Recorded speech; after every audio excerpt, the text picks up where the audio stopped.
Hai semuanya, pada video kali ini kita akan membahas tentang langkah demi langkah untuk keluar dari jeratan utang dan membangun kembali keuangan yang sehat. Langkah yang pertama adalah mengaku dan memahami utang kamu. Hidup itu kadang-kadang bisa rumit, apalagi kalau urusannya dengan uang. Salah satu masalah yang sering dihadapi banyak orang adalah utang. Utang ini bisa datang dari mana aja, kartu kredit buat belanja sehari-hari, pinjaman buat atau bahkan buat beli rumah. Namun yang penting sekarang adalah kita harus jujur sama diri sendiri dan ngaku kalau kita punya utang. Ini bukan berarti kita gagal atau bodoh dalam urusan uang. Namun ini adalah langkah pertama yang penting biar kita bisa move on ke arah yang lebih baik. Setelah menyadari bahwa kita punya utang, langkah selanjutnya adalah memahami betul seberapa besar utang kita. Bikin daftar semua utang yang kita punya, termasuk nama pemberi pinjaman, jumlah utang, bunga, dan pembayaran bulanan. Jangan kaget kalau ternyata jumlahnya besar. Ini memang bisa bikin stres, tapi penting banget buat tahu seberapa dalam masalah yang tengah kita hadapi. Dengan kayak gitu, kita bisa bikin rencana yang tepat buat menyelesaikannya. Langkah kedua untuk keluar dari jeratan utang adalah bikin anggaran yang realistis. Setelah tahu seberapa besar utang kita, sekarang saatnya bikin anggaran yang realistis. Anggaran ini penting banget buat tahu kemana aja uang kita pergi setiap bulan dan buat pastiin kita bisa bayar utang sambil tetap memenuhi kebutuhan sehari-hari. Pertama-tama, catat semua pengeluaran bulanan kita, mulai dari yang tetap kayak sewa rumah, listrik, dan asuransi sampai yang berubah-ubah kayak makan, transportasi, dan hiburan. Dengan kita tahu berapa banyak yang kita habiskan setiap bulan, kita bisa bikin keputusan yang lebih bijak tentang cara ngatur uang kita. Selanjutnya, coba kurangi pengeluaran yang gak begitu perlu. Misalnya, makan di rumah lebih sering daripada makan di luar, batalin langganan yang jarang dipakai, atau cari cara lain buat hemat. Setelah mengurangi pengeluaran yang gak perlu, alokasikan sebagian besar uang yang tersisa buat bayar utang. Usahain bayar lebih dari minimum buat utang dengan bunga tertinggi. Dengan cara ini, kita bisa ngurangin jumlah bunga yang harus dibayar dalam jangka panjang dan lebih cepat bebas dari utang. Nah, langkah ketiga yang harus kita lakukan untuk keluar dari jeratan utang adalah bikin rencana pembayaran utang. Punya rencana yang jelas buat bayar utang itu penting banget. Ada beberapa strategi yang bisa kita pakai. Pertama, kita bisa mulai dengan bayar utang yang saldonya paling kecil dulu. Setelah utang itu lunas, alokasikan uang yang biasanya dipakai buat bayar utang itu ke utang berikutnya yang saldonya juga kecil. Cara ini bisa bikin kita semangat karena cepat ngelihat hasilnya. Nah, ada juga strategi lain yang bisa kita coba di mana kita fokus bayar utang dengan bunga tertinggi dulu. Setelah utang itu lunas, alokasikan uangnya buat bayar utang lain yang bunganya juga tinggi. Cara ini bisa ngurangin jumlah bunga yang harus kita bayar dalam jangka panjang, jadi lebih hemat uang.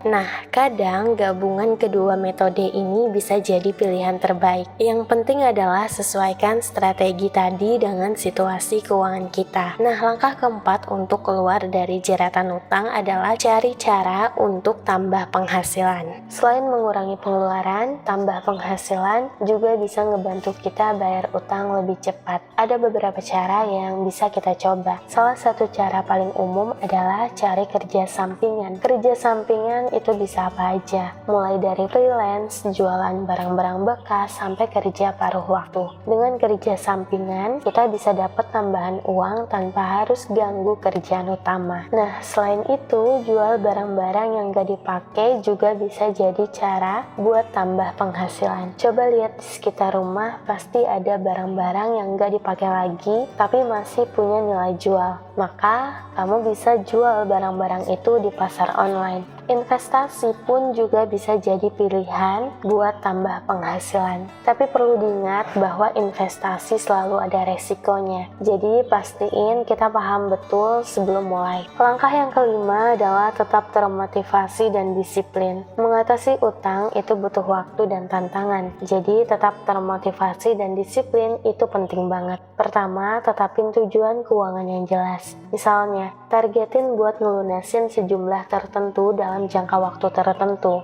Atau tuliskan tujuan kita dan tempel di tempat yang mudah dilihat biar terus ingat. Selain itu, rayakan setiap kemajuan yang kita capai. Misalnya, kasih hadiah kecil buat diri sendiri setiap kali mencapai target. Ini bisa ngebantu kita tetap semangat dan termotivasi. Kemudian kamu bisa juga cari dukungan dari orang-orang di sekitar. Berbicara dengan teman, keluarga, atau gabung sama komunitas dukungan keuangan bisa ngasih kita dukungan emosional dan motivasi tambahan. Langkah yang terakhir adalah membangun kembali keuangan yang sehat. Setelah berhasil mengatasi utang, saatnya membangun kembali keuangan yang sehat dan menjaganya biar nggak terjerumus lagi. Pertama adalah bikin dana darurat. Dana darurat ini penting buat mengatasi pengeluaran yang nggak terduga kayak biaya medis atau perbaikan mobil. Usahakan punya dana darurat sebesar 3-6